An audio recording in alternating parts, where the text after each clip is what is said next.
Max Mills in the building. I wasn't even thinking about me being on the show. I wanted to produce something for them. Like if I went to the mall and stuff, people like, oh, The thing was, I didn't even know that anybody ever thought I was ugly. We look like twins almost. Okay. She really wouldn't be able Covering any more subjects related. So that's why you got the raw reaction. This is pathetic. It's pathetic.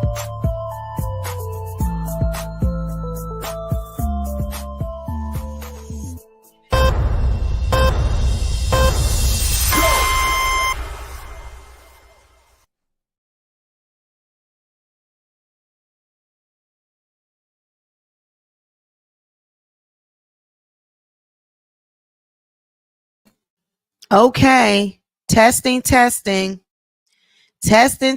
y'all. Let me know as quickly as you can if you can hear. Testing. 1, 2, 3. 1, 2, 3. Let me know. 1, 2, 3. Let me know. Can you hear me? 1, 2, 3. Now I sound great. 1, 2, 3. 1, 2, 3. 1, 2, 3. All right. Well, we will not be using that. I'm going to have to fix that other program. The vMix is very complicated, but it is such a great program. I could do so much more than StreamYard. But if all else fails, we go on back to old tried and true StreamYard. So, all right. Let's go. So we are here to talk about, we are unraveling the 1999 Diddy shooting. What really happened? Okay. So I see everybody in the chat. Thank you for coming back. Hey, Queen Lily. Hey, Bougie Barbie. What's going on, Galatians? Hey, Sparkle. Hey, Michelle. What's going on? Right. Hey, again. And hopefully my moderators, they make it back in the building. So yeah, we're here talking about what went down because we know what's been going on with Diddy lately. Well, everybody and their mama is suing him. And it was a particular producer that worked on the Love album with him. And he stated that this 1999 shooting that got Shyne deported, JLo actually knows a bit more than we think. In fact, Diddy gave JLo the gun. Okay, so we're going to talk about all that. We're here to unravel what really happened. This is a deep dive. All right. Now, everyone voted on the community wall. And usually I do these in upload format, but you guys wanted it as a live. So please don't be complaining if I stumble over my words or if I repeat something or something like that, because this is a live. This is not a planned upload where I can control what I say or edit what I say. This is me going at the hip. So please just bear with me. I'm doing lives. They are not my strong suit. Okay, so just bear with me. Now, back in 99, hey, Shauna, back in 99, Shyne was up and coming, okay? Shyne was that boy. He was the one that was slated to take after, to be the next Biggie, all right? He was the first bad boy artist to get offered $1 million deal. And they also say that he had another $1 million on the table due to a distribution deal as well. So Shyne was at the peak of his career, as well as JLo. JLo wasn't no slouch either. She was the wedding planner. That was one of her first big movies. They paid her $9 million to do that movie. Okay. She also had Love Don't Cost a Thing. She was doing her thing. Her album, JLo, that was her album, her breakout album. And then this was also the year of the dress at the Grammys, the infamous green dress. And we all know that was a PR stunt. She wore that dress to take the whole, focus off Diddy because he was, going through the charges, accusations, the trial was coming up. So she wore that dress to take that whole conversation off of Diddy. But these young people were at the peak of their careers, at the, they had the world in the palm of their hands. Shyne was only 22 years old. Okay. The wedding planner, Bougie Barbie, did really well because you guys remember Matthew McConaughey was in that movie, and him and JLo was doing all kinds of flirting on set during the movie, everything. But this is also during the time when she got with that other guy, Chris, the dancer, because she ended up leaving Diddy and going to him because they was dancing together, going on tour, and this was stressful. This was a stressful time with her and Diddy. So she just wanted somebody that she can kick back with, that understood the pressure that she under on tour and, doing all the dancing and everything. So it wasn't a surprise that they hooked up. It seemed like this is what JLo do. She liked being with other men in the industry. And that's her go-to line. They understand me. They know what it's like to be an entertainer. They know. They just get me. That's the shit she said about Diddy. That's the shit she said about, what was it? Chris Stokes? Isn't that what his name was? But that's the same thing she said about him. That's the same thing she said about Ben Affleck. Like, they get me, they're in the industry like me. So let's take a look at some of these clips. That's where we were at the other part of the video. So let's take a look at how Diddy was feeling about JLo. He describes, and matter of fact, Kim Porter was still living too. Y'all got to remember, Diddy was hopping around from Kim to JLo, back to Kim. If you check out my documentary on Kim Porter's death, she talks about in an interview how she felt about JLo. Okay. So go check that video out. You're going to get some insight on how Kim Porter really felt about JLo. Okay. But yeah, this was around that time, she was the ride or die chick. Yup, Superhead too. She was the ride or die chick. He was just, and Diddy was, just coming into all this money, all this fame, all this power. And he was just dipping from this woman to that woman. And she was just playing her part, playing her role. Partly because he was paying her to, I believe he was paying Kim for a lot of secrets. She knew a lot about his ass too. So let's take a look at this clip right here. I want to put some context into, how he was feeling about JLo. I was a dancer, she was a dancer. I was ambitious, she was ambitious. I was a workaholic, she was a workaholic. At first, all of those things was working in our benefit. Jennifer's marriage came to an end in 1998. They were finally able to embark on the romance they had been resisting.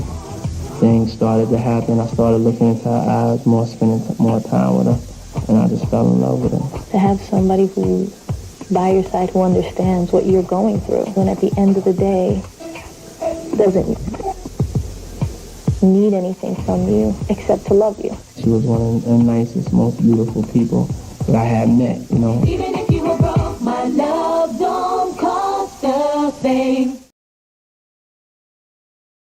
So, he gets her. He got her.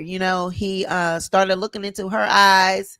He just fell in love with her. He started spending more time with her. But my thing was, how did you start spending more time with her, looking in her eyes, doing all this? Because she wasn't an artist for him. She wasn't signed to Bad Boy or anything like that. And did they work on, did they have music? I think they did have music together. They did some type of thing where she danced to his song or something like that, didn't she?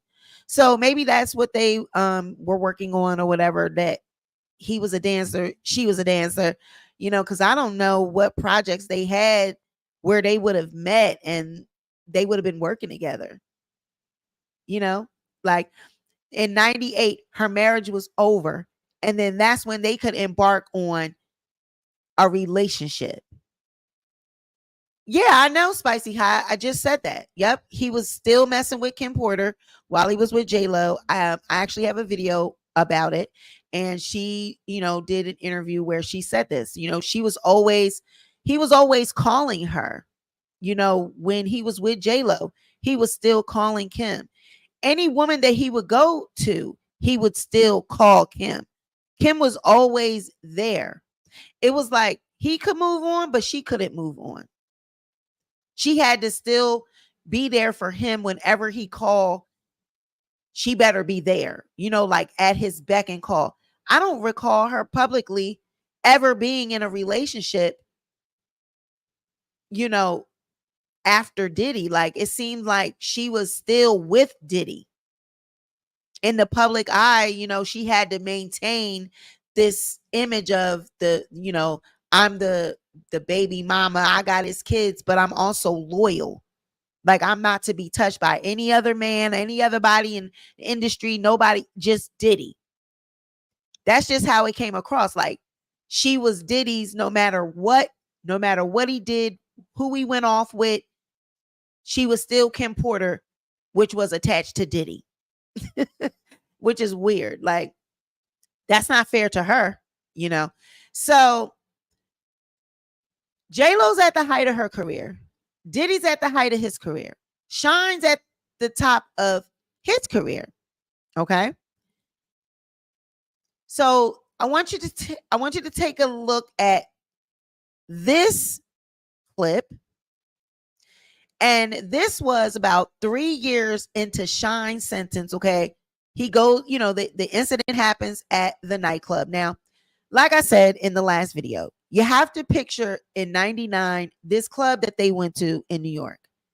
This club was a local club that was not really like a spot that celebrities or rich people frequented. This was a hustler, drug dealing, everybody come there with their flashy cars, flashy jewelry, it was crack era back then. All them drug dealers had money and all this. Matter of fact, Shyne was named after Alpo. A lot of people don't know that his nickname was Poe, but it was partly after Edgar Allan Poe, the poet, but it was also after the drug dealer Alpo that was from New York. He was actually from Harlem and Shyne was from Brooklyn, but he was named after him because Shyne was actually going with a record executive girl that had dated Alpo. And so she said that he reminded him of Alpo, his arrogance and his charisma. He was a wild young boy back then. And so he reminded her of Alpo. So she started calling him Poe. But, he says that he was nothing like Alpo. Now, he talked about this. If you watch his interview on Drink Champs, he actually talks about that. Okay. So that's not me just saying this, but when I was doing my research for this video, I found that out. I was like, oh, damn, I didn't know that. I didn't know that he was named after Alpo, but yes, he was named after him. So he's at the height of his career. Yes, she did Spicy Hot. He was at the height of his career, and JLo was at the height of her career, and so was Diddy, right? A lot of money was to be made. So they went to this club where there's no celebrities there. It's just Diddy and his entourage, and the other people that are there are neighborhood drug dealers, hustlers that frequent this place all the time. So of course they feel like this is their territory. Who this nigga think he is coming up in here with his bodyguards and his JLo, who he think he is. This our spot. So it was already tensions just when he walked in. So as the night goes on, the drinks are flowing, hot heads, tempers flare, and boom, that's what led to the shooting. They say that somebody from that, the other opposite side threw a wad of money at Diddy, which was a sign of disrespect.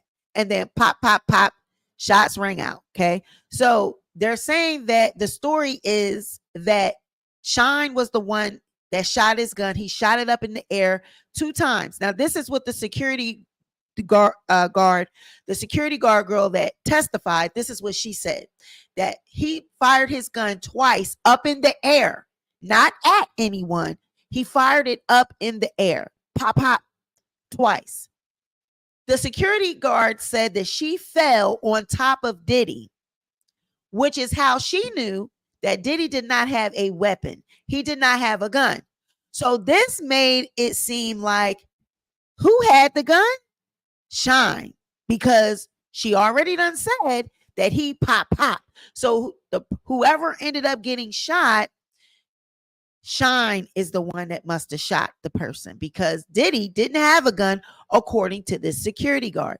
Now, the security, which it was the security for the nightclub, not security for Diddy's, staff or nothing. It was a security person, a girl that was working at the club. Now, what also makes it suspicious of her for her to testify and say that she was not called as a witness by the prosecution. She was called as a witness on Diddy's side, on Diddy's camp. Okay. They are the ones that called her to testify to this. Okay. So how does that look? Right? That's your co-defendant, and your co-defendant is putting forth witnesses that are speaking against you. So bells go off in Shyne's head, and Shyne realizes that he's being set up. Now, the story recently by a producer that is suing Diddy is that Shyne actually took the fall. He was paid to take the fall, and Diddy gave his gun to JLo, because the story goes that once all the shots rang out, they ran and got away from the club. JLo and Diddy jump in his truck, and his security and her and him speed off. Well, they attempt to speed off, but they are then pulled over by the police, who find a loaded gun in the car. All right. So if you find a loaded gun on the seat, where you mean to tell me this gun wasn't with them at the club? So the gun was just sitting on the seat while they was in the club? How did a gun magically appear if he did not have it with him? They ran out that club and got in that truck and got that gun. And I believe JLo probably was the one with the gun, because I'm going to tell you this. You're going to hear in a clip that I'm going to play, JLo and Diddy get split up during all the hustle and bustle of after the shooting. People get crazy. It's chaos, right? They say that JLo was left standing at the scene, standing inside of the club, not knowing what the hell was going on. Her and Diddy separated. She says she then is outside. She goes outside, and that's where her and Diddy meet up, and then they run and get in the truck.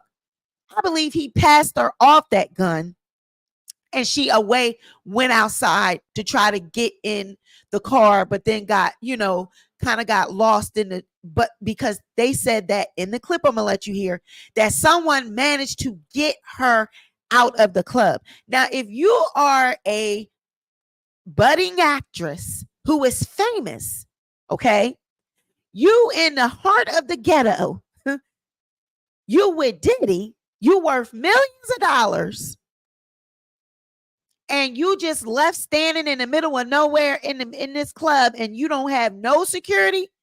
Nobody, no, just like they said, somebody managed to get her out the club. Yeah, the security managed to get you out the club.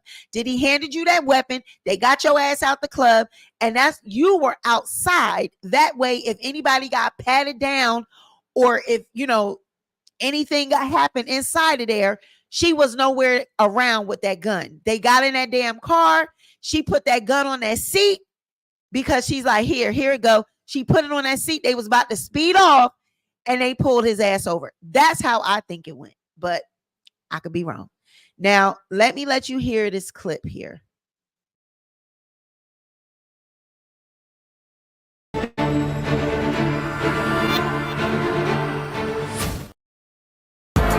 Guns, drugs, money, violence.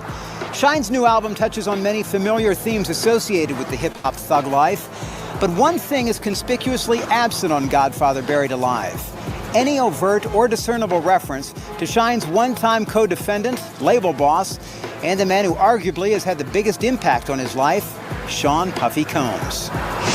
As you know from the media standpoint, your trial was the Puffy trial. Do you feel that worked against you all, the fact that 99% of the focus was on him? Obviously, he was the uber star, and I was just up and coming. So, yeah, it's gonna be a show. But he used that to just, just threw me off. Like, it was terrible, man. To many, Jamal Shyne Barrow is an answer to a trivia question.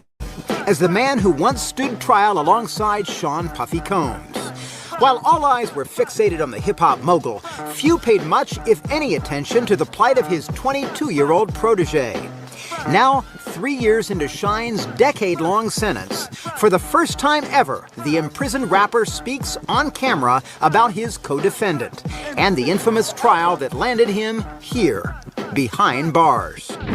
People probably have the impression that you're just consumed with the idea that, justice wasn't served here and that somebody turned his back on you. It's not a matter of, turning your back on me. Like, how do you call a witness to testify against your comrade? That witness Shyne is referring to is Sharice Myers, a bouncer who was working inside Club New York when shots rang out that December night in 1999. In court, Myers claimed that she fell on top of Puffy during the shooting and said that he did not have a gun. But even as her testimony helped exonerate Puffy, it implicated Shyne. Myers told jurors that it was Shyne who first opened fire inside the club, letting off 2 shots toward the ceiling. Shyne's lawyers conceded that their client fired his gun, but only in self-defense. Shyne has maintained from the beginning that Myers' testimony, asserting that he was the first to open fire on that fateful night, is untrue. If I'm telling you that she's lying, and you saying, hey, but I'm facing 25 years, and you looking at probation. Yeah, those are the things that, you understand, are unacceptable. You don't have to hold my hand. You don't have to do nothing, but don't try to hurt me. And then my co-defendant is saying the same thing. That was it. That was it. MTV News recently asked Sean Combs to respond to Shyne's allegations, and he emphatically refuted the rapper's interpretation of events. I did not force anybody or tell anybody to say anything that would damage or hurt Shyne's case. I just wouldn't do that. That would not be my intent whatsoever. And that's all I'm really going to say about the matter, not to get into any negative back and forth, because y'all know me over the years on MTV News being involved in certain things. Right now, my life is positive, and I'm going to keep it like that. Just as damning as Sharice Myers' testimony, according to Shyne, was the team of lawyers appointed to him by Sean Combs. Shyne says Murray Richmond and others were at one time on the payroll of Combs' record label, Bad Boy. Because Puffy's defense implicated Shyne in the shootings, Shyne says having his own lawyers bankrolled by Bad Boy posed a conflict of interest. As I understand it anyway, the fact that your lawyers, as it turns out, originally were on Puff's payroll, on the Bad Boy payroll, that's part of this current effort to get the case retried, right? More or less. Yeah. Can you talk a bit about that and when you learned that they were on the Bad Boy payroll? Well, it was always on the payroll, you dig, but that was at a point where I thought that was my comrade. So, I ain't have it like that. Yeah, I was a fledgling artist. Like, I didn't, Shyne album didn't come out yet, so I didn't really have it like that. But at the point where, he calling the witnesses, to do me dirty, then you understand that, well, man, if these guys is working for him, because I went to the judge like 3 times complaining about inefficiency with my lawyers, because they was just dumbing out. Like, witnesses be on the stand, they would ask them 2 questions that didn't make sense and then sit down. It's obvious that they were selling me, you understand, in order to appease him. There was a dual loyalty there. Shyne's trial attorney, Murray Richmond, responded to Shyne's accusations by telling MTV News in a statement, quote, "I had absolutely no connection to Puffy Combs. My checks were handed to me by Shyne. I'm sorry he feels animosity towards me. I wish him nothing but the best." Sean Combs echoed those sentiments, telling MTV News that despite Shyne's charges, he remains supportive. I'm not forgetting about Shyne. My prayers go out to him. Any support that is needed. You know, we here at Bad Boy, we still here for him. And, you know, we know he's on Def Jam, and we wish him the best of luck. It was an unfortunate incident. Nothing that the man meant to do. He was acting in self-defense. He didn't deserve 10 years, and that's my statement. As you know, XXL reprinted an interview with you from a couple years back. There's a piece with your mom in there, and there's also a response from Puffy in there to some of the allegations that are made that your mom makes. Can I ask you to respond to some of those? Puff in this says that he offered his legal team as well. That he said that Johnny Cocker and his guys could represent you as well. Categorically untrue. He says he offered to pay for your appeal. Absolutely not. He said there's no beef between me and Shyne, absolutely not. Everything's cool between us. Would you agree with that? I mean, there is no me and Shyne, like it's, you know. There's no relationship there to have a beef, right? Exactly, you know, he doesn't exist to me, and you know, it's really that simple.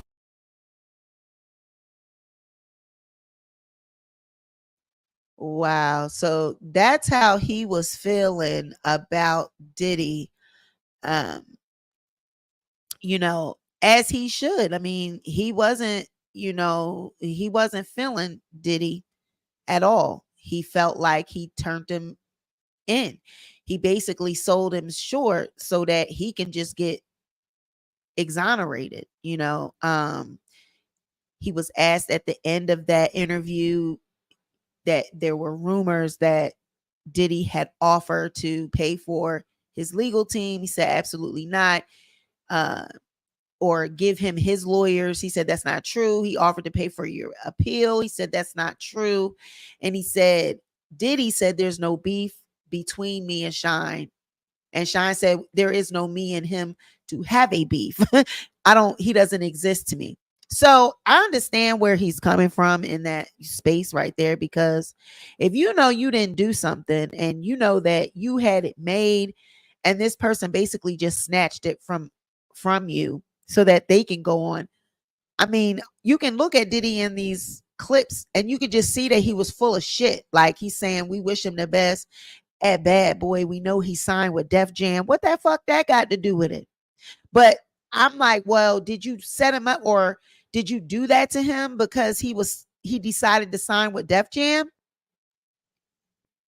Like these record executives play really dirty, and Diddy was learning from Clive Davis, Andre Harrell. He was learning the business and he was learning the shady shit, you know? So what do you guys think about it? Let me know in the chat. If you catch this on a replay, let me know what you think about, this whole, do you think that Shyne intentionally took the fall and that he's just saying that in the interview to make it look good? Or do you really think that Diddy threw him under the bus and, like through the trial, he realized, like at first he was blind. He was thinking that's my man's and them, he gonna stand, we gonna do this together. And then he started to see like, ho, he's trying to put this all on me. I'm going to jail. I'm facing 25 years and this dude is facing probation. And JLo, all charges were dismissed against JLo. She didn't have anything. She didn't even testify. Okay. And like I said, she went on to go on and do the wedding planner. Like all of this happened right during this time. It was like her and Diddy got handed the keys. Like they got rewarded for this. Who gives a up and coming actress $9 million to do a movie that you don't even know if it's going to sell or what? The wedding planner, her and Matthew McConaughey, it wasn't even like, no, that's not like she's not like Halle Berry or something like that. And that's her biggest role to date. Like she has never gotten paid $9 million for a movie since, I don't think. They said that's her highest paying movie was The Wedding Planner. So you were essentially a nobody. And they gave you $9 million. that's kind of like weird and suspect. Okay. Yeah, she did. She had she had done Selena, but that wasn't like, no. She didn't get $9 million for Selena, okay? And then she did the JLo album was right at that time too. So all of this was happening, but $9 million for the wedding planner seems a little bit outrageous. Sorry, but that's just my thoughts. So they're saying that the person that sued Diddy recently, like I said, this executive, he's saying that Diddy gave JLo that gun. And like right now, she knows what really happened. She knows that Diddy's the one that shot the victim. Okay, so let's actually read what happened, okay? Because then there's the victim of the shooting. Her name is Natanya Rubin. And most recently, she has said that Diddy is the one that shot her, not Shyne. He's the one that shot her in the face, and she's willing to have the bullet fragments tested to prove it. I'm like, okay, how would testing the bullet fragments prove that Diddy did it? Is his fingerprints is on these bullet fragments? Is that what she's trying to say? But she said she's willing to have them tested.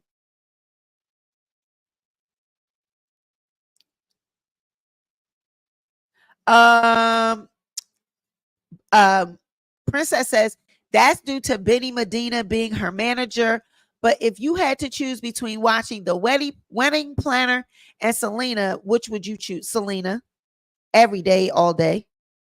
I think everybody would choose Selena,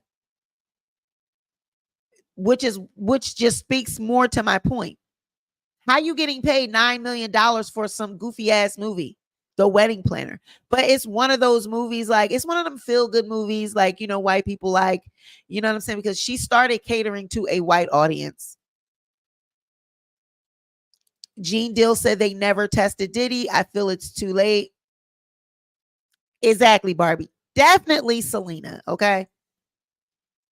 Yeah, she victim of the infamous NYC club shooting, insists Sean Diddy Combs shot her in the face decades ago, and she's willing to have the bullet fragments tested. So we're going to read that article too, but I want to get to this one first.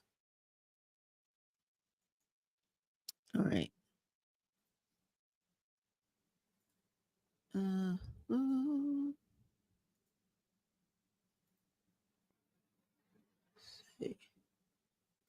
So this article is written by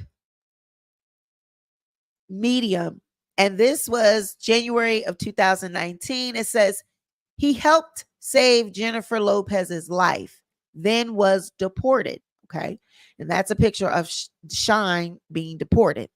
The government, the establishment, people that cut off our education budgets, people that don't invest in our future, that would rather build a prison instead of a school.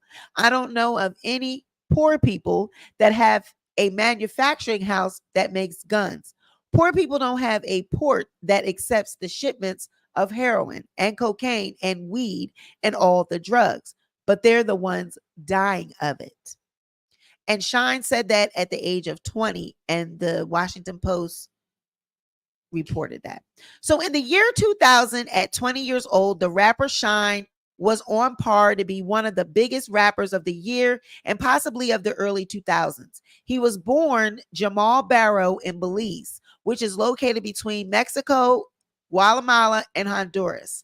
He was born out of wedlock to a housekeeper and the prime minister, who Shyne says was the most successful politician in the history of Belize.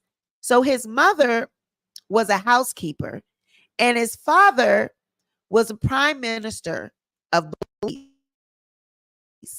So that's telling me that the mother must have been in there cleaning and sweeping and doing something, and he and her started some type of romance. That's a hell of a that's a hell of a stretch right there. A politician and a housekeeper. Wow. Okay, well, let's just keep on going. Right.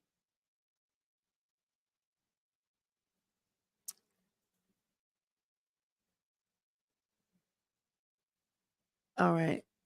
His father pretty much neglected and rejected Shyne, so he and his mom moved to Brooklyn, New York when he was 8. By the time he was 10, he was already getting in trouble on the streets with the law. At 15 years old, he was shot in the shoulder during an altercation. Shyne states that this incident made him stay in the house and focus on writing rhymes. In 1998, at 18 years old, he was rapping at a barbershop in Brooklyn, and the person he was rapping to had connections to Bad Boy Records, the biggest record label in the country at that time. Bad Boy Records had just went through many ups and downs. The legendary Notorious B.I.G. was shot and killed the year before. The rapper Mace would help save the label with his songwriting and rapping skills, blowing up into a superstar. Puff Daddy, who was known as a producer, blew up as a rapper as well. Lil' Kim had made herself a household name as a rapper, but the rap game was still a male-dominated industry. Mace would retire in 1999 to be a pastor. The throne was set for the taking. To put things into perspective, Shyne's debut album charted at 5 on the Billboard 200. 4 years prior, Jay-Z's debut album, Reasonable Doubt, debuted at only number 26. So that tells you the power of Shyne. Like, the streets was feeling him, okay? He charted at number 5, where Jay-Z had only charted at number 26.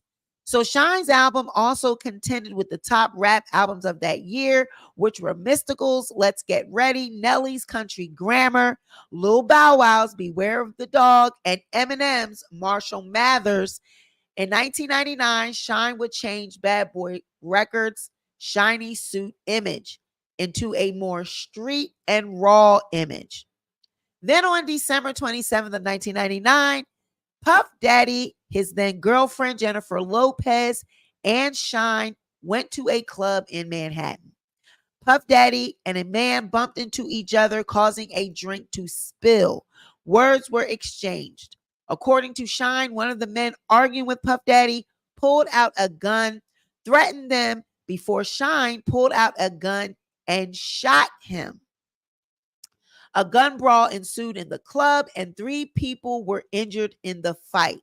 Shyne would be charged with 11 counts stemming from the nightclub shooting.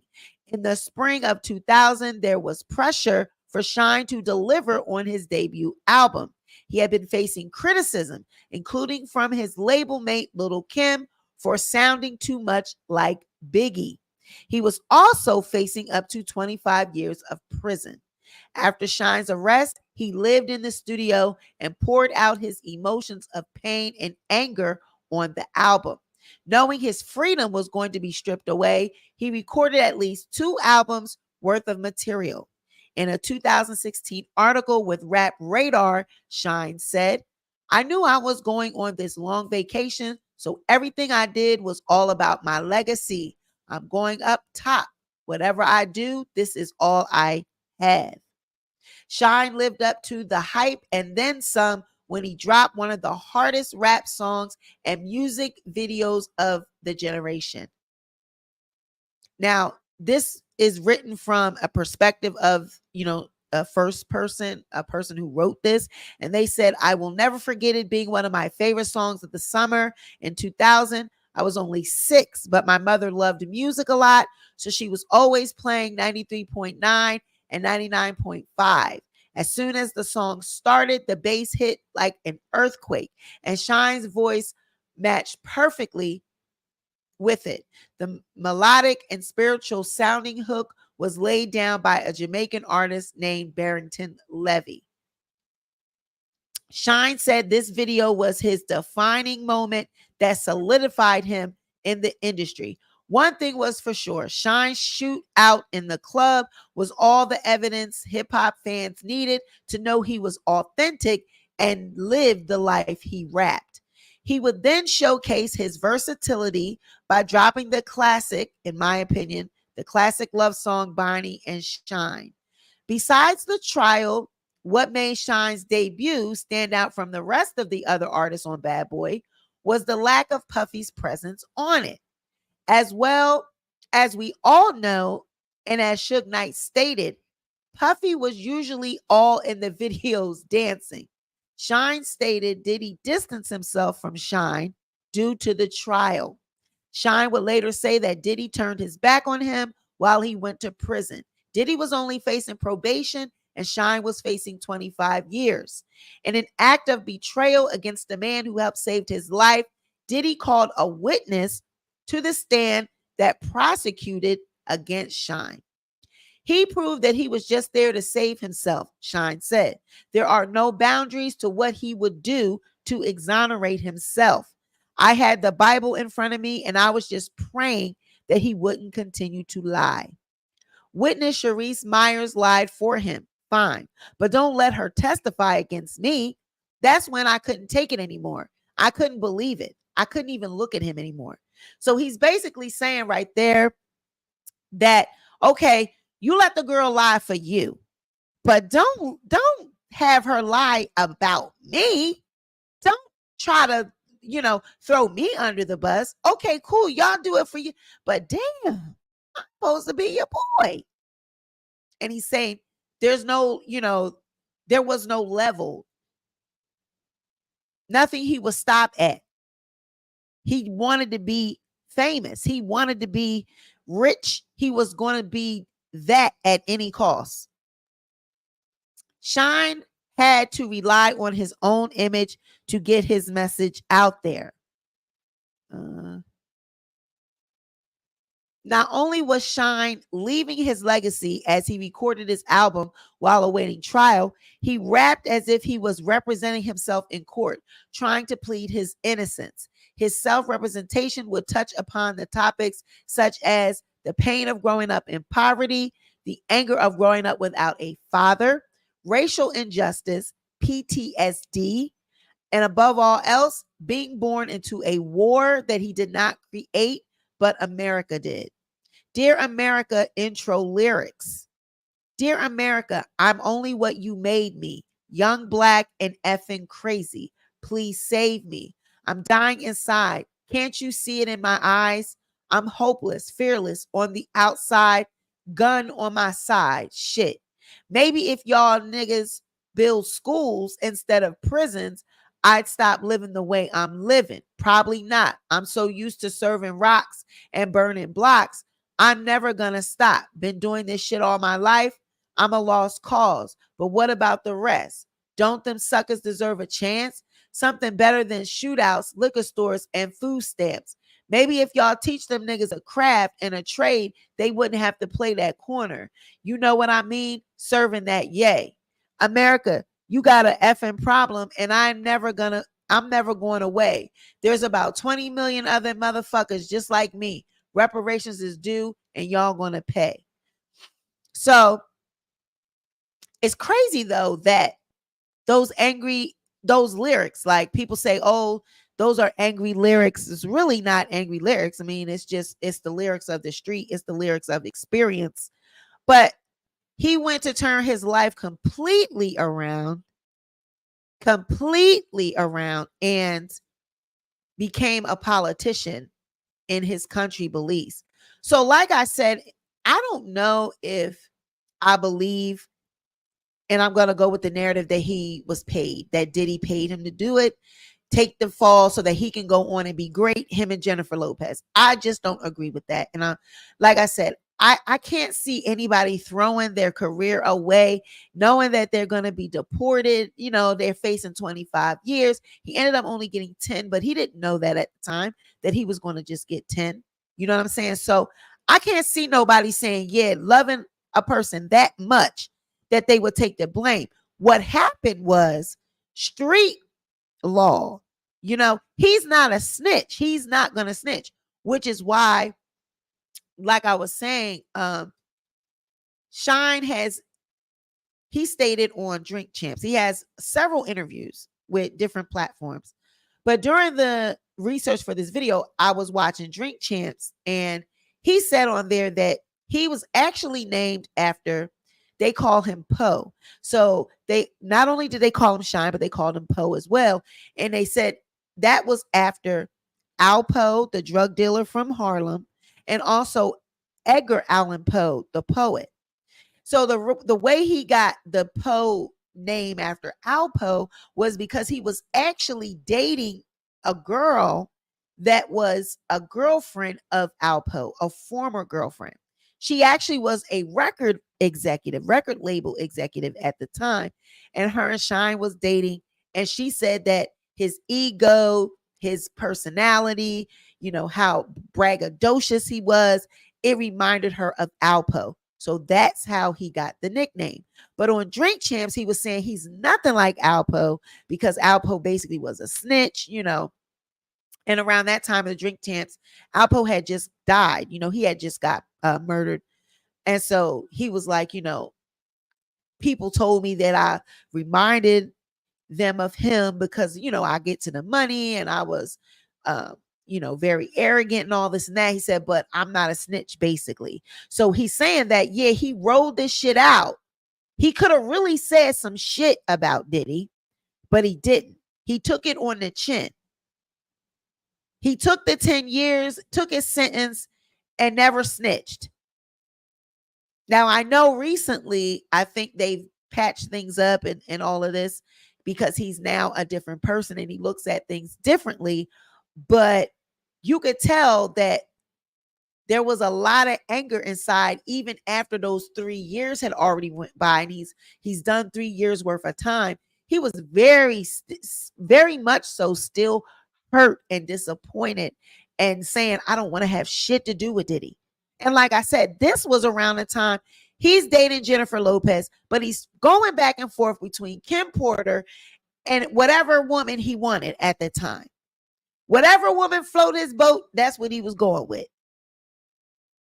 So we're learning so much about Diddy, so much about that label, and it's stuff that people have said all these years, and it is true. And it's sad how many lives that this man has touched in a negative way. It's actually sad, that he let all this money and power and greed go to his head, okay? But they're saying that JLo, when the shootout happened in the club, it's rumored that Diddy slid that gun to JLo and she ran out that club. They met up outside, jumped in the damn truck, the SUV, and tried to speed away, but the police said, So they all three spent the night in jail. And what do you think JLo was thinking about while she was in that jail cell? Because immediately after that, she started distancing herself from Diddy. Now, you would see them together publicly. They would go to the Grammys. They would do this and that. But I think they were just keeping up, appearances. They were doing it because it took the mind off of people, took their minds off the trial and stuff like that. Like I said, the Grammys. This was the year she wore that green dress. And like I said, of course, the green dress, that was just a distraction. That was so that people could take their eyes off that and look at that dress and stop thinking about what Diddy did. Okay. So let's take one more. Yep.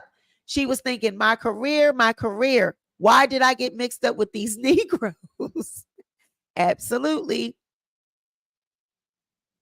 So I want to. So now I want to play this. This is now since Shyne has come home. Okay. He is now home from prison and whatnot. Hold on 1 second. Let me make sure this is the right clip. Okay.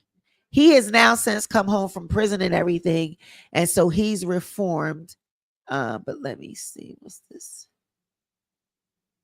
Oh, and then they got some other lyrics to another song. So whether the rumor about Joe Kennedy having mob ties is real or fake, Shyne brought up a good point. Before being embraced as white, European immigrants like the Irish, Italians, and Jewish people face discrimination in America. Due to this, they turned to illegal activity and formed some of the biggest criminal enterprises in America, such as the mafia. The government went out of their way to help uplift these European immigrants out of their predicament and to stop the bloodshed.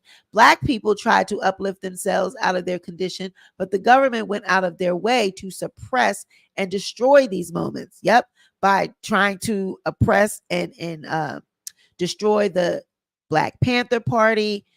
And they went to such extremes as to invent crack, malt liquor, all of that shit, and put it in the neighborhoods to disband people, to, take their minds off of being positive, to stop all of the positivity, the lunch programs, all the things that the Black Panthers were doing in their communities. They introduced and flooded the streets with crack, heroin, and all of this.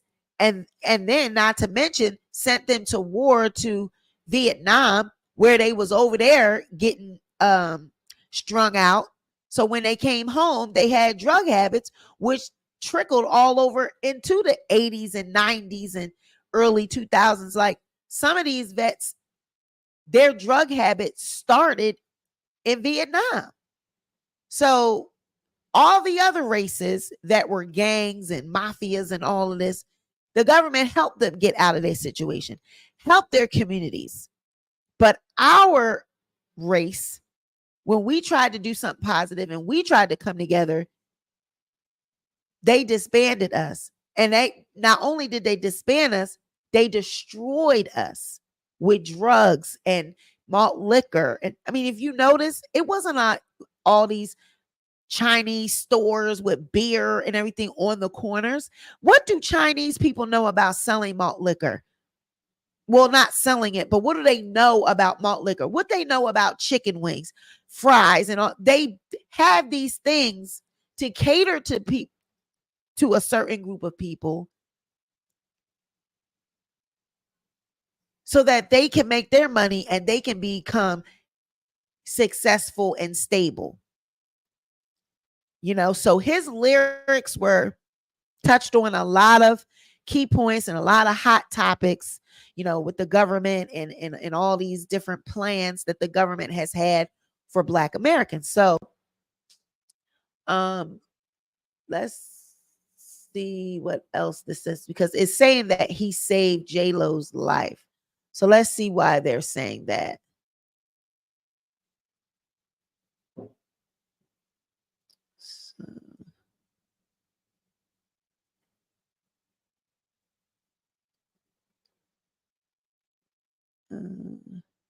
So in a 2010 interview, Shyne spoke on the shooting. And if I don't give a F what the consequences are, if I'm going to defend myself, I'm going to defend myself. If somebody trying to kill or hurt one of my partners or my comrades that's with me, there is no yo or damn. Well, if I push this shit out, this is what's going to happen. No, I don't want to die. I don't want to be laid up in no effing hospital with the tube running through me, hurting and suffering. Pain is real. So you know what? I'm not doing that. You going to do that, mother effer. You going to roll and say hi to Satan, not me. And that's that. Your survival instincts tell you to protect and preserve, and you deal with whatever later. The guy who was trying to shoot me, I shot in the shoulder. And that's because after threatening us, after telling us they were going to kill us, after saying they were going to pop our head off. So when I see somebody go for their ratchet, it was kill or be killed. So he's admitting that he shot the person. So see, this is why you got to read articles, right? You can't just go off of what you hear or what kind of interview a person did later down the line. You got to go at these statements that they make in the heat of the moment. He just admitted to shooting a person in the arm, in the shoulder, or whatever. They was gritting on him and his partners, like he said. They bumped Diddy, whatever, and boom, it was on and popping. He pulled the gun out, pop, pop. And I believe that Diddy also, because they said that it was another, like, I think before Shyne's weapon went off, there was a weapon that went off first. So that's who they're saying Diddy was the one that shot that shot. Tossed that gun to JLo. Away she went in a whole hustle and bustle. Nobody saw him toss that gun to her. And she dipped. And so, see, that's why when people be saying she's innocent and, you know, like I said, the movie, The Wedding Plan, this is a ghetto girl from the Bronx. This is a Puerto Rican princess. This girl know about how to survive. She got plenty of Puerto Rican, she done seen plenty of Puerto Rican dudes in her neighborhood, been around plenty Puerto Rican cousins. Okay. So she knew how to stick with the lie, right? She knew how to cover up. She knew how to grab that gun and go do what she was supposed to do. Dip off, hide, whatever. But like I said, I find it hard to believe that she's JLo. She in this place, this ghetto ass hood rat, ratchet ass club Diddy done took her to. And wasn't no security surrounding her? Yes, it was. They seen him slip her that damn weapon as well. And they whisked her ass out of that club and put her in the car. Period. Now, that's what they were intending to put her in the car by herself. But they say that Diddy ran out, like they all hooked up outside and jumped in the car. Shyne was already being arrested in the club. He was getting handcuffs put on him. So that, I mean, I could believe that. I could believe that version of events. That pow pow goes on. He slips her the weapon. The security see that. They whisk her off out to the outside because it's pandemonium. All hell done broke loose. So nobody can see what's really going on. Shyne is being, you know, detained. But nobody's thinking, where's Diddy? Because the cops don't realize that Diddy's in on it, that he was with him too, that it's possible he have a gun. They don't realize that till he tried to pull off. They said, hold up, wait a minute. You know, people probably saying, he right there, he was part of it. He was with him. You know what I'm saying? Other than that, they probably would have got away with it. They probably would have sped off and dropped the gun off somewhere. But because it was God's divine timing and planning, it was meant to happen like that. Because now look, see, Diddy got a lot of shit to face. He got a lot of answering to do. Shyne done did his time. Shyne done moved on now. Now he can reap the benefits. Now he can, you know, get what's due to him after serving 10 years and missing 10 years of his life and then being deported to a country that he basically didn't know anything about. He been over here. So can you imagine what a culture shock that is? You go from being a rapper, being in the studio, being in the clubs, women and all that, to being deported to Belize. A country where your dad was a prime minister, but he laid up with your mom, the janitor, or your mom, the maid, didn't want to have nothing to do with you. And that's the country that you shipped me back to. That's where I gotta go. Right. I mean, it's just pathetic. So let's read this other article, because now, since all of this has been exposed, there is a woman who is saying that Diddy actually shot her in the face during the shooting. So the infamous NYC insists that Diddy Combs shot her in the face decades ago, willing to have bullet fragments tested. All right. So one of the victims of the infamous Club New York shooting involving Sean Diddy Combs, Jennifer Lopez, and rapper Shyne Barrow is willing to go the distance to prove her claim that Diddy shot her in the face and got away with it.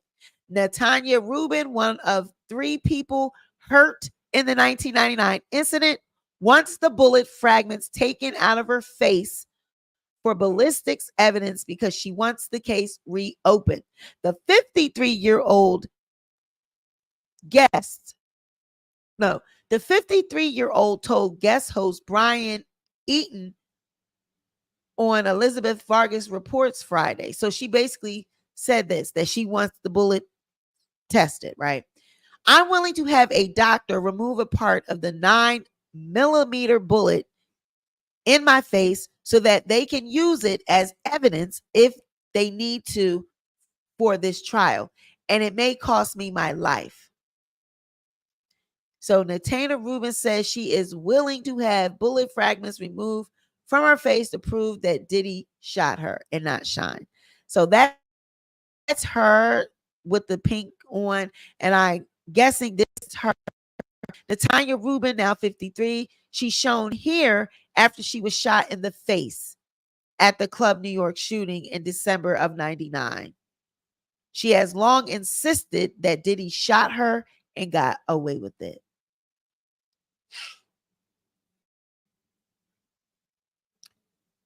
Wow.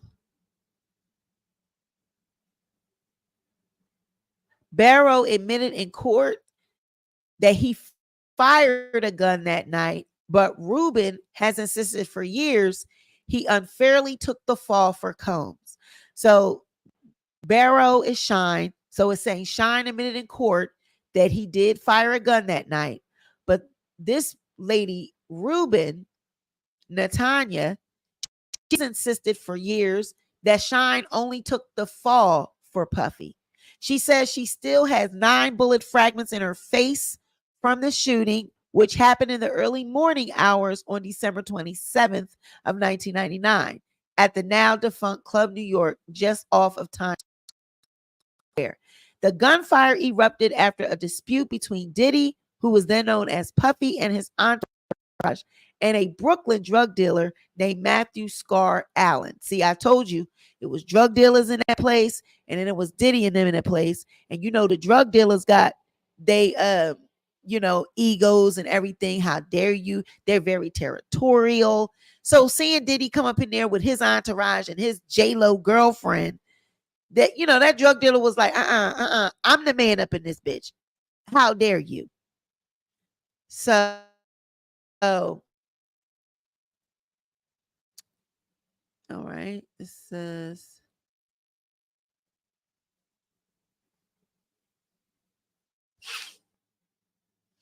all right, let's see.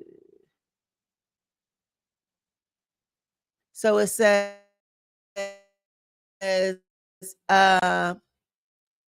Shyne did what Puffy's bodyguard was supposed to do for him and Jennifer Lopez, which was save their lives. Unfortunately, as we have seen within the last few months, Black men do not get the privilege of being the good guy with a gun. 3 Black men have been killed by police since July for trying to stop a mass shooting. They were mistaken for the shooter, but were heroes turned into villains just like Shyne. So they're saying, this person that wrote this article is saying that Shyne actually saved JLo and Diddy's life that night because he pulled out the piece and pow pow, he was protecting them, which is something that the bodyguards should be doing. And if you think about that, that is true.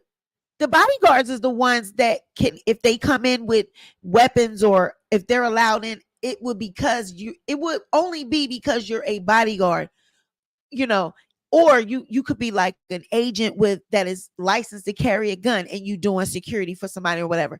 But just a random person, they're not going to let you come in there with a weapon. So the fact that Shyne came, did his thing, where was the security? Because he shouldn't have had to get down and dirty like that. Where is the security? Where was the security? Gene Deal, was he the security at this time? At Gene. But this is the same thing. This is a Diddy pattern. He did this at that game at the college. I did a video on that where people were trampled over and stampeded over because they were at his concert And I think it's the same thing. Something rang out, something happened, and people were trying to get out of the building, and they got trampled over, and things happened, and there's victims in that too. But what happened with Diddy? Exonerated. Right. Spidey said, well, where was the bodyguard? Was he somewhere hiding? And it should have never even kicked off. Like, if the bodyguards were around, none of this would have happened. They supposed to diffuse the situation and pull their pieces out, or let their pieces be seen, and like, do we have a problem? But Shyne was the one that handled it like a G, and he took his time like a man, only to come out and be a politician. That's ironic, isn't it? Fighting a very well, he's not fighting our system, nor is he helping, because he's not in our government. He's still over in Belize. So, yeah. So now that Shyne has, he's done his time, and time has went on. Many years have passed. Him and Diddy have since spoken and, reconciled and everything. But Shyne was on, maybe about 2 years ago, Shyne was on the Tamron Hall show. And you know how Tamron, she likes to ask the questions maybe that people want to ask, but they're afraid to ask. She don't care. She'll get to it. Well, she asked him about the shooting and tried to get him to talk about it. And this is what happened. The 13th opposition leader of the Belize House of Representatives, the Honorable Moses Shyne Barrow.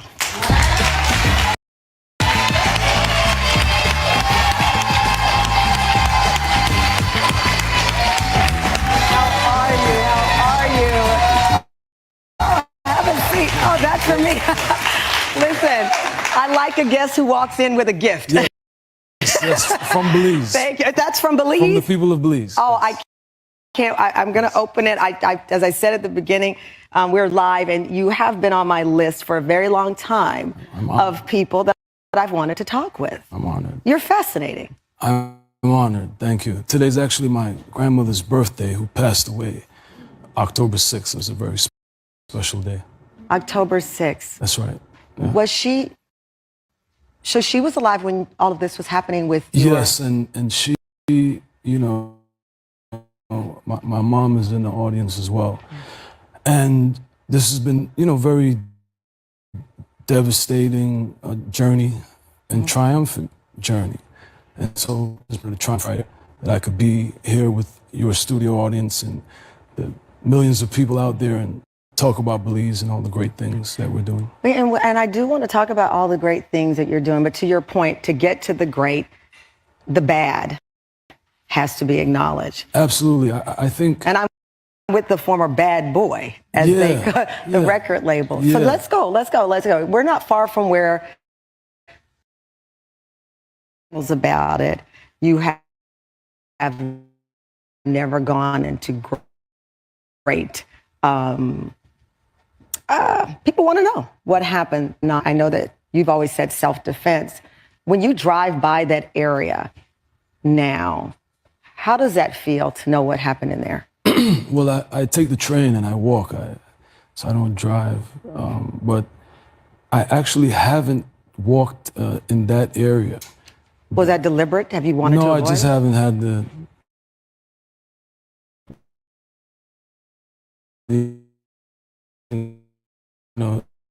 I haven't had the desire that, so long ago.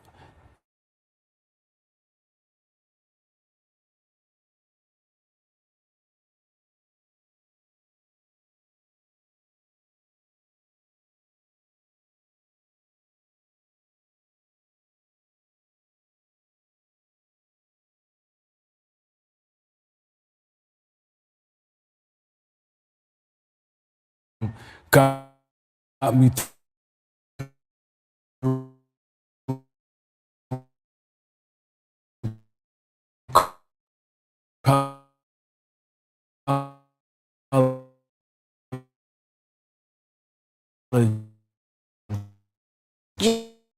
Yeah. You know, I love you.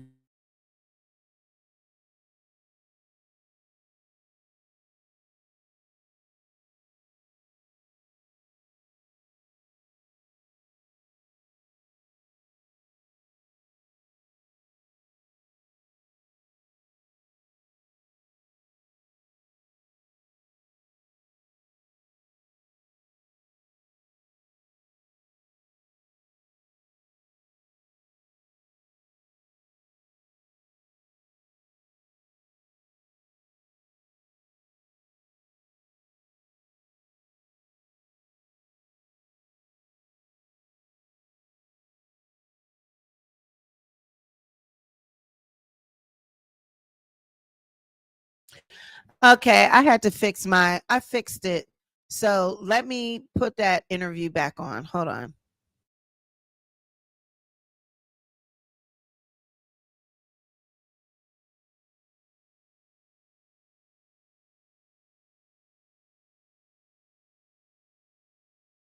Changing night.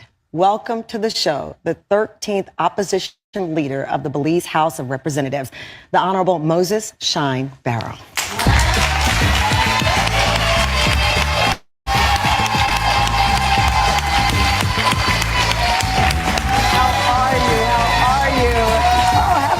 Oh, that's for me.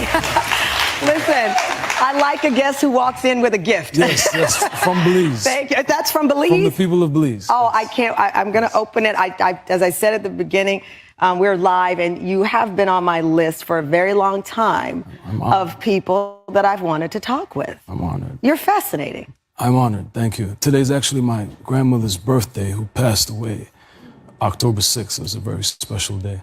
October 6th. That's right. Yeah. Was she... So she was alive when all of this was happening with you? Yes, and she, you know, my mom is in the audience as well. And this has been, you know, very devastating journey and triumphant journey.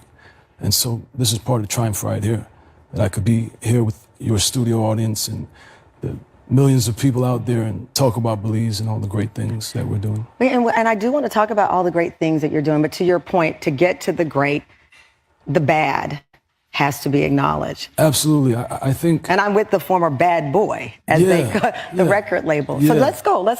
We're not far from where that night took place. And you've never told the details about it. You have never gone into great, people want to know what happened that night. I know that you've always said self-defense.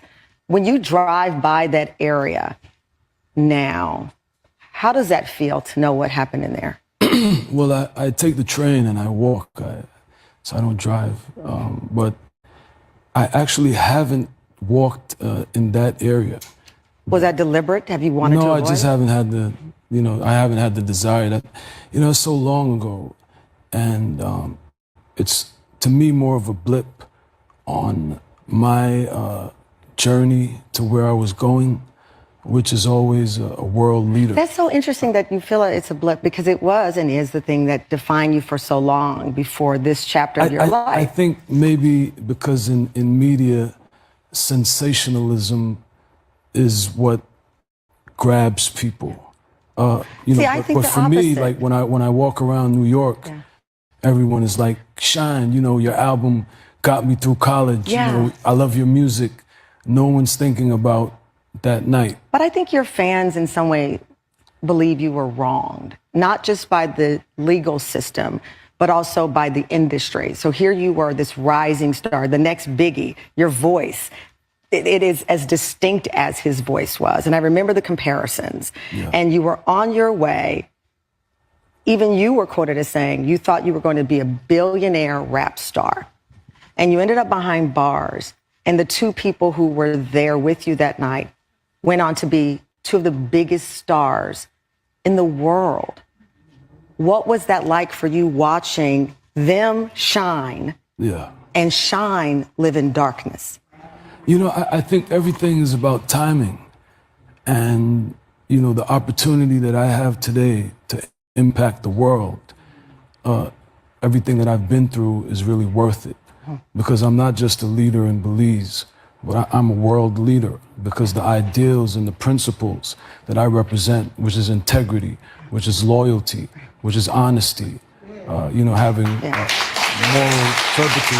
You said two critical things, loyalty and honesty. Yeah. I know that you and Puffy are friends now and he has supported you, but people believe that you went to jail because you were too loyal. I think in the Belize House of Representatives, unfortunately, like most Congresses and National Assemblies, you have people that aren't loyal to their constituents and to serving the public interest. So what I've been through is not about Puff. I'm nobody's victim. That was about me. That was about my honor, my integrity, which propelled me to be exactly where I am today as a Belizean leader and a world leader, showing examples of the best that all human beings have in them as far as character and integrity, ethics, and moral. Two questions for you. Do you miss the music? Do you miss rapping? Because it is a gift. Yeah. Well, I always tell people in the House of Representatives, you're the voice of the people. The people elect you to go there and be their voice, and it's the people's house. And, if you ever listen to me speak in the House of Representatives, it's just like I'm at Madison Square Garden, because you have to be able to communicate, the narrative of the people, their demands, their dissatisfactions, and you have to be able to do that forcefully and very, systematically. It has to have a method, a rhythm. So it's similar to, when I made music, because I never made music just to make music. I was the voice of the voiceless. I was the voice of all those kids that were still in Brooklyn, still in Belize, still in Compton, still wherever, in urban societies where they're systematically discriminated against and subjugated and destined to spend the rest of their lives in jail or in an early grave. So when I was making music, I was making music for them. And if you listen to my first album, the first thing that I said was, Dear America, I'm only what you made me. Young, black, and crazy. Please save me. Right? I know that you come from a political dynasty. Your father, a history-making politician as well. Yeah. And you are an outstanding representative of Belize. And this is what you brought for me as a gift. That's from the, Belize has such a rich culture. Everything is better in Belize. The people, you have Maya people. That's from the Maya people. Wow. The historic Maya people. Then we have the Garifuna people, which are the Africans. We have mestizos. That's from the Garifuna people. Very rich culture. So when you visit Belize, the food is great. The people are better. The water is pristine. Well, it is beautiful to see you use that gifted voice and the wordsmith that you are to elevate your country. And thank you so much for coming on. Thank you.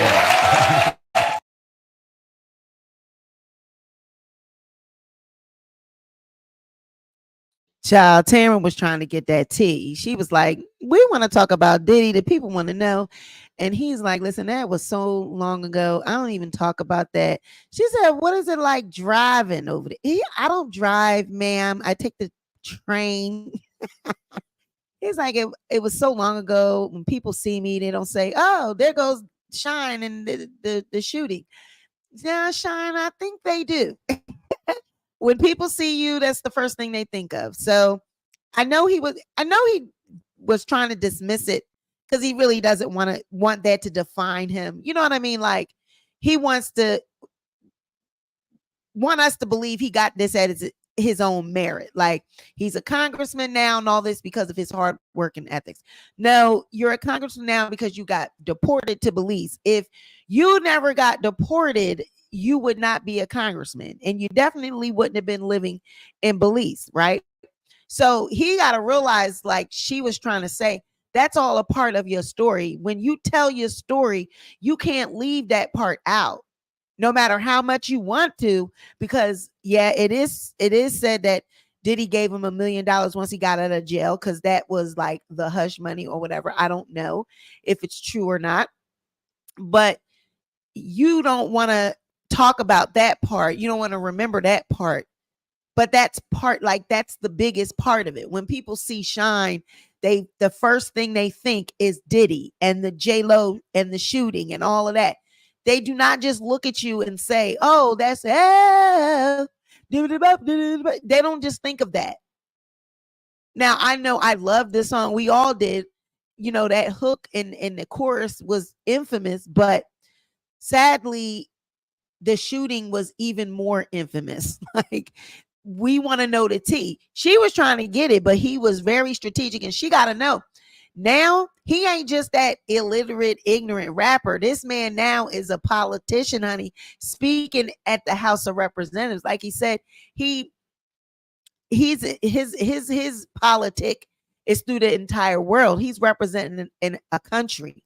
So you don't know where he's speaking, what summits, or where he's speaking at. Yeah, that's the song Zoza. Whoa. Do do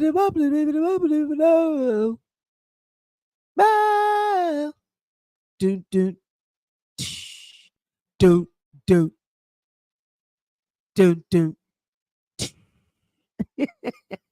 I can't play it, but that's who. And you know, if you think about the voice of that song, the rapper, now you'll hear that voice. His voice was deep, you know, and you just didn't expect a voice to come out of that little body like that. But what do y'all think so far? Please let me know in the comments. Like I said, if you catch the replay, let me know. What do you think about this? Do you think that he really took the fall, and then, you know, he was paid the $1 million? Did he gave him some hush money because he took? Now, I wouldn't even look at that like hush money though. And I wouldn't look at it like it was intentional. Like he knew he took the fall and he really just shut up because he was letting Diddy. It was more about the honor and the code for Shyne. I think it was more about not being a snitch. He wasn't taking the fall for Diddy. He clearly did not want to go to jail. He clearly did not want to be found guilty. And he saw all the sneaky shit that Diddy was doing, him and his legal team. So it wasn't about that. It was more so about him and code and honor, not being a snitch, because he would rather be known as someone that went to jail, got deported, all that. He would rather be known for that than being a snitch. Yes, they were trying to pay him for his pain and his suffering. Yes, yes. Shooty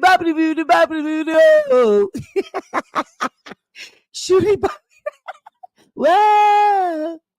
She got that spell right. Yes. Yes, not being a snitch is very exhausting. But I mean, that ain't never going nowhere. That's just what's gonna swing. That's just gonna be, you know, just how it is in our culture, society, our race, however you want to put it. Snitches get stitches. And even back then, it was even worse. Well, I'm not gonna say worse, but it was even more prevalent to not be a snitch, you know. Now you got snitches every goddamn where. They snitching left and right. None of these young people is built to do time. If they in there doing time, they ain't gonna be able to get they lean, they ain't gonna be able to get they perks, they molly, and all that. So they give it up real quick. They'll tell you what you want to know real quick. It is not hard. But I think it was more for him, you know, not wanting to be labeled as a snitch. Now, JLo, I believe that JLo, she was like, hell no. I'm about to lose everything I got messing with this dude. I have to get away from this. There's no way I'm going to mess up my career. I'm out. Okay, because like I explained, this was the time where her career was right at its peak.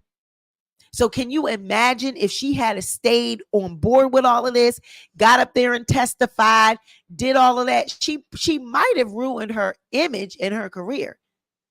Because y'all know they was going towards the good girl image for JLo, you know, and then when she got with Diddy and she was put that white bandana around her head, honey, and put that white outfit on, they said, oh, hell no. She becoming a little thug. But she loved, I think JLo loved the idea of being with Diddy. She just liked the whole idea that, you know, he was famous, like her, a celebrity like her, because like I said before, she says that about all the dudes. Oh, well, they know, you know, they're in the industry like me. They know what I need. They, you know, they know what I want. You know, basically they can't use me for my money because they already got money.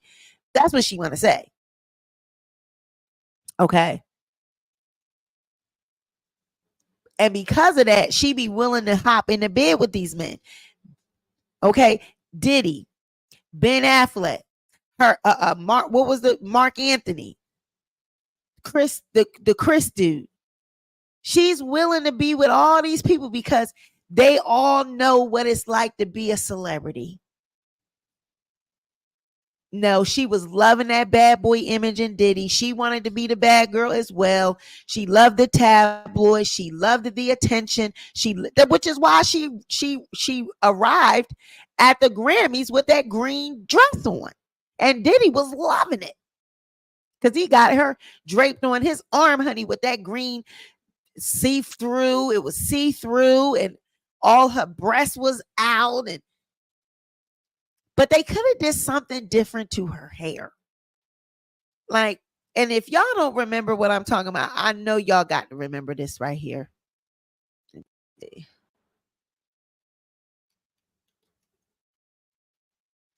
see.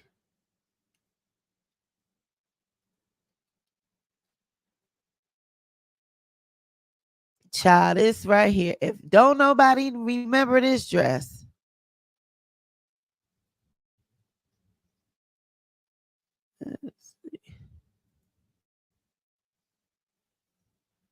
Ooh, child.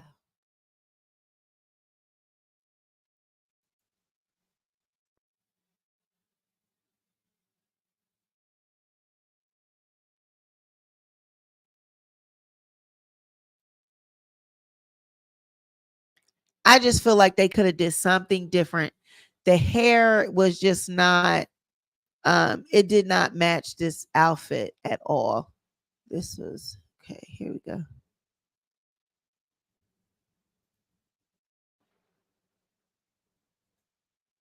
Child.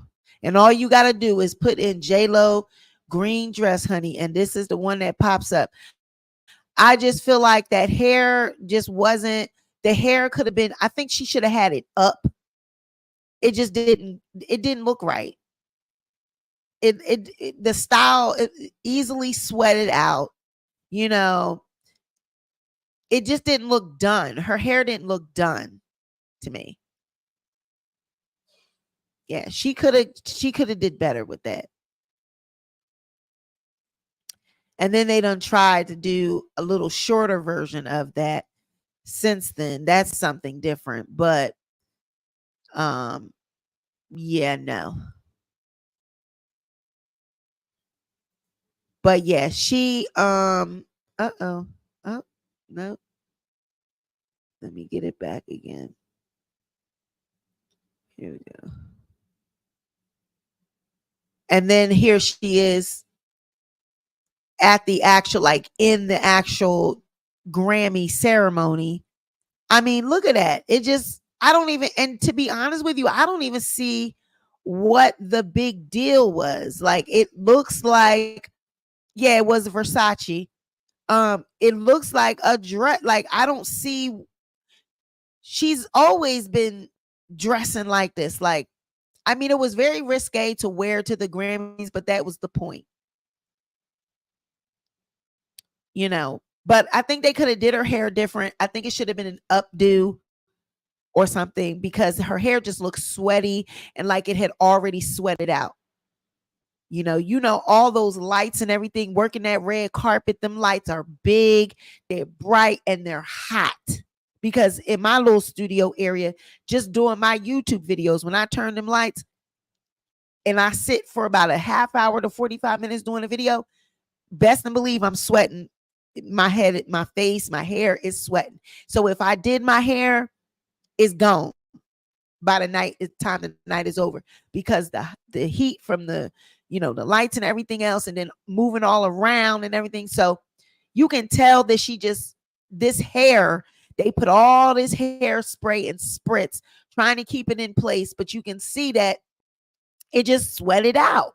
And then she's Spanish, Puerto Rican, so their hair is thick and coarse like black people. So yeah, no, girl, it's a no for me. I really didn't care for the dress.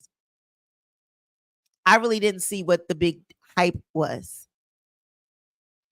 Right. It's interesting what's scandalous back then, and now it's everyday wear. Yeah, like somebody would wear this, going to like your local neighborhood bar or club somewhere. This is for a celebrity, for a time like this, a Grammy, a Met Gala, or whatever, American music, whatever. But this is not no shit that somebody would wear every day, or even to go out on a special occasion, someone like us. This is a dress specifically for a celebrity to either perform or to be on the red carpet and look pretty, or to go to a party, an after party, Grammys after party, this after party. We've been invited to Beyonce's, all of that. Okay. That's what that's what this dress is. Yeah, but I just didn't care for the hairstyle with this dress, because the dress just really wasn't given. It didn't eat like they try to make it like for it to be all over the blogs. Like I said, it was all over the blogs because it was intentional with her PR team and Diddy's PR team. They intentionally did that to take the focus and the conversation just a little bit off that shit for just a little bit. And it worked. And I think JLo got tired of being the spokesperson. She got tired of being, hanging on this man's arm, helping with his image. She like, fuck that. I'm JLo. They just gave me $9 million for a goddamn movie. I'm out. So she went on to be, like the interviewer said to Shyne, her and Diddy went on to be two of the world's most influential, most successful, most, known persons. They both of them went on to be this, which is strange too and ironic as well. How did the both of them manage to get so rich so quickly? Yeah. So really, the story is, and this is the rumor, so I don't know how true it is. So I'm saying allegedly. So allegedly, like I said, they got into they're at the club. Now, as you read in that article, they said in the article that Shyne said, oh, let me get it.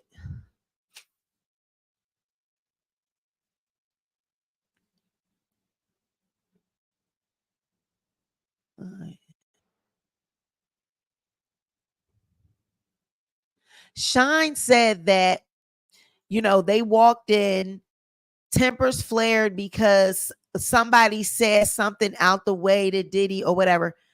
But the story also had been said that somebody threw a wad of cash at Diddy. So which one is it? Right. Princess said, when you watch the video, Fredro gives the account of how they got in the car. Well, from what they, from what is speculated is that in the whole course of the shooting, it was chaos. This is what they said happened. So just try to picture it. It was chaos, right? Jennifer Lopez once was with Diddy. They were all together. Her, Diddy, Shyne. When the dude they walked past the dude or whatever, he bumped Diddy or said whatever to Diddy, and then the shit popped off. That's one version of the story. But then there was another version that said that somebody threw a wad of cash at Diddy, which was a sign of disrespect. And I could see that happening more, because if you're in a place where drug dealers frequent, and you got to check the time period back then, late 90s, early 2000s, it was still kind of like crack era, heroin, all that over there. So those drug dealers, they was paid, they was living large. How dare you come up in here trying to flex? So throwing the money at Diddy would have been a sign of disrespect, would have been a sign that, nigga, I got money too. We don't need you, we don't need you here to show off and showboat. Go somewhere with that. This our shit. So they were already mad about it. So if Diddy walks by, they bump him intentionally, it's going to break out, because you already been mean mugging me all night, right? But where was the bodyguards? How is it that a security guard from the actual club itself testifies and said that she fell on top of Diddy, and that's how she realized he didn't have no gun? You didn't see no gun. He didn't have no gun. How are you able to know whether somebody got a gun or not based off you falling on them? Right? I mean, but see, they just wanted to believe that Shyne did this. So, the jury or people that's against rap music and rappers and all that, they wanted to be, and his voice and persona, what he rapped about, how he sounded, trust and believe that had a lot to do with his conviction as well. You're not supposed to judge. You're not supposed to, but they do. So, all right, let's see if there are any other. So basically, this is the thing about the woman saying that she would test these fragments. Okay, let me read this other article on her. Right, see? He said Diddy came in there flexing, and they didn't like that. They had money too. Exactly. That's what I'm saying. Because back then, you already know what kind of, y'all see the movies Paid in Full, all that. That's how it was back then in New York and stuff. So you can't come up on, it's like that's their territory. That's where they've been. You can't expect to come up in there and get love. Once you become a millionaire and you're an executive, you hanging with JLo, all of this, you might as well hang it up. And then he was doing, y'all know he had the Mace dancing around music, right? And Shyne, like they said, he introduced the hood back into Bad Boy and everything. So he probably wasn't really being taken serious at first. So he really started selling these records, and then like, oh, wow. But then his whole career just came to a screeching halt. Just came to a screeching halt, and then gets deported to Belize. And then I was like, well, how the hell did he get Belize? But that's his home country. And then it's odd because the father is a politician. So I guess those was the strings that was pulled. Oh, you're a Barrow. Oh, you're his, you're his son. So now you sitting in office or, occupying a seat in the House of Representatives because of who your father is. Not to mention you probably did the work and everything, but it had a lot to do with the family name. So I wonder, before he got deported, did he even know, or did he have the wanted to go back there? Like he was just saying on the interview, oh, everything is good over there. Everything is better in Belize. Do you really feel like that? Did you really feel like that when you was being made to go over there? Now that you there, you learning the people, you part of these people and everything. Now it's all good, honey. But when he first went over there, was no strip clubs, was no liquor, now they probably got liquor and wine and weed and shit. Okay. He probably got that over in Belize. They probably got the weed farms and shit, the coca leaves and all that, because that's over there in Mexico and Honduras and all that. So they probably got farms of that shit out in the middle of nowhere.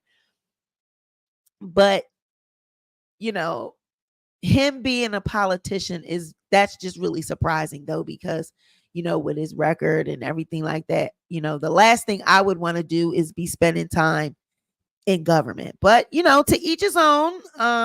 He has since, you know, like I said, moved on and went on to become a House of Representatives spokesperson or politician over there in Belize, honey. So you guys, that's really about all I really had to cover with this.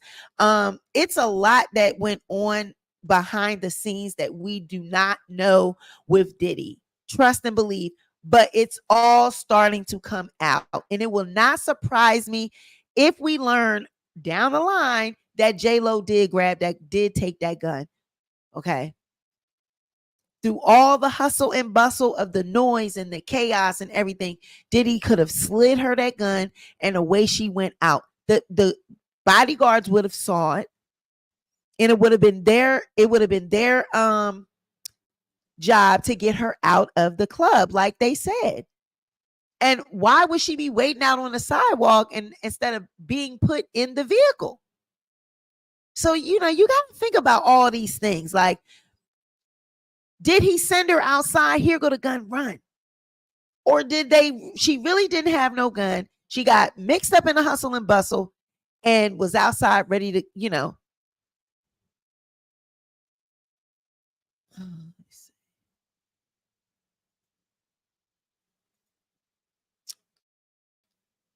Yes, Keita said he cleaned up his image going into politics. Yes, he did. He really did.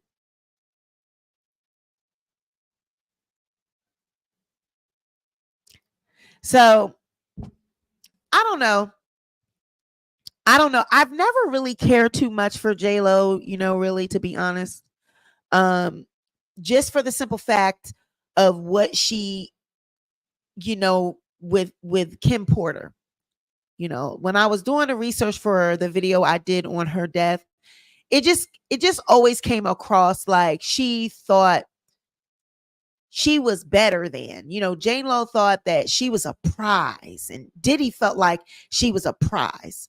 And like you know, like Kim was just, oh, you just a black woman, you just the mother of his children, but I'm the movie star, I'm the this, I'm the that. And it was like Kim was just the one that he could always come back to. He can always fall on and depend on and tell all his deep, dark secrets to, which a lot of people think is why she's not here today. Yes. Flaunt me around vibes. Yes. That's what she was. It was like a reward for being, you know what I mean? Like him climbing up the ranks in the industry. So now here's your reward. You can date JLo. Oh my God. Because they trust me. They all been passed around in that damn industry. I believe she is a snob. She gives me snob. Yep, definitely. And you know what she gives me? Y'all remember how she was a roundaway girl on the what was that? The In Living Color. You know what I mean? She had the big booty, all this, because she was known for her big butt. But then once she got up there and getting the money, y'all remember she had that thing shaved down. I think she also had it insured. What was it, for $6 million or something like that? She had a booty insurance. So I feel like, you know, she started like, let me cater to a white audience. Let me start coming across as white, not so much ghetto. And you know what I'm saying? The dancing, the hip hop dancing and all that. Even though we knew she came from dance and she can dance, but she didn't want, you know what? I'm getting away from that bad girl image. I'm getting away from that dancing. You know what I'm saying? I'm going to start doing the pop dances. I'm going to start catering to more towards a white audience instead of, you know, Hispanics and blacks. She knew that's where the money was at. So in order to get up to those ranks, get up to them levels, she had to cut Diddy off. even though Diddy was going in the same direction, being richer than most of the white, counterparts, his white counterparts. He's went on to be a billionaire. Well, I don't know if he's quite a billionaire yet, but you get my point. He went on to be great. So it's just like, at that time, she might have thought that it was going to ruin her career to be associated with the likes of him. And then can you picture that you're trying to do your career, you're moving on, doing all this, and you constantly see your name in the papers associated with the shooting. She was tired of it. So she cut Diddy off, moved on, and started being the JLo that we see now, because she was the hip hop JLo.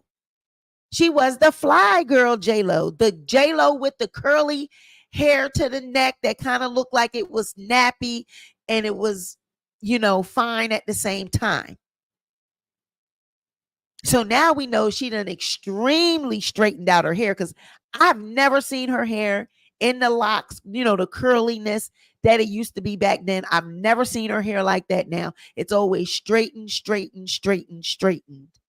So it's obvious she going through some type of, she feel like white is right.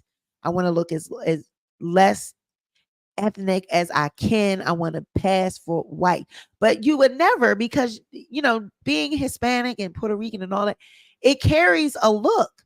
And her complexion and her hair and just the way she speaks and the tone and everything, people be able to pick it up.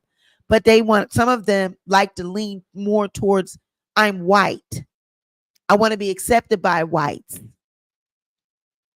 So her PR team told her to get the hell up on off Diddy before they find out that your ass had that gun. I believe he gave it to her. I believe he slipped her that gun, which is why she got outside so quickly.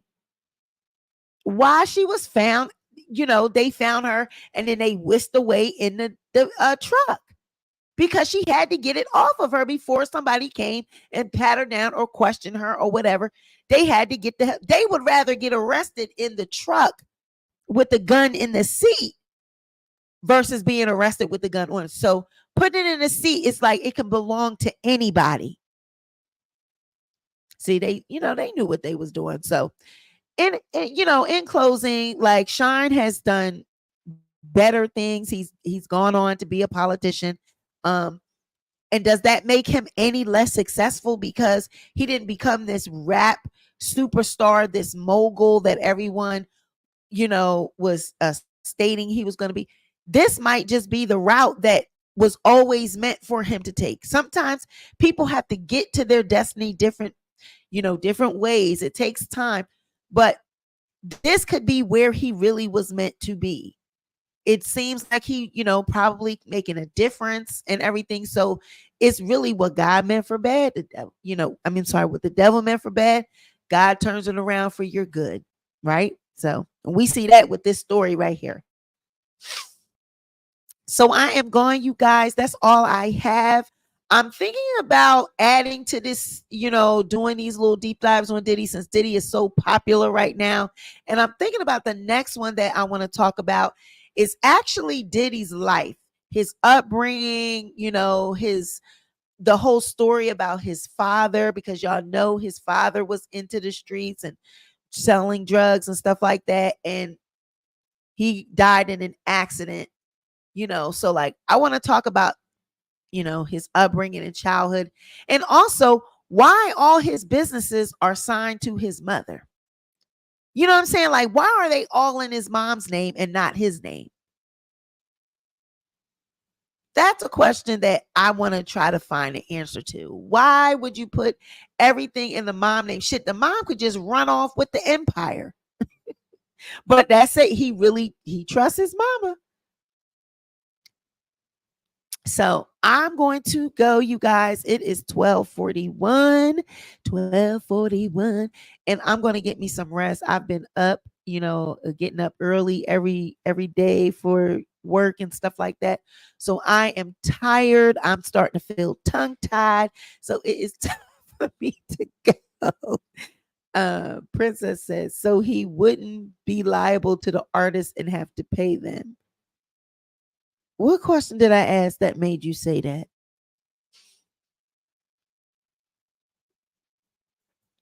Thank you, Spicy Hot. And like I said, please just bear with me because I usually do these type of videos as an upload. I don't usually do them live because I like to put more clips with it and do, but some clips have copyright claims attached to them, so I can't use them, which is why I really don't go live when I do these things, because I don't know what I can use and what I can't use, right?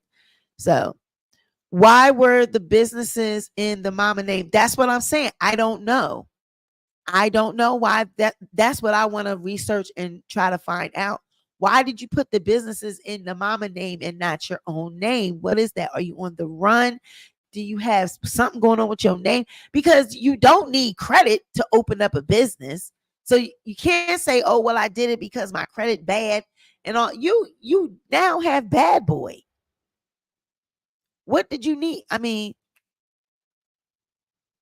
it say, why were the business in the mama name? And you said, that was my answer. What?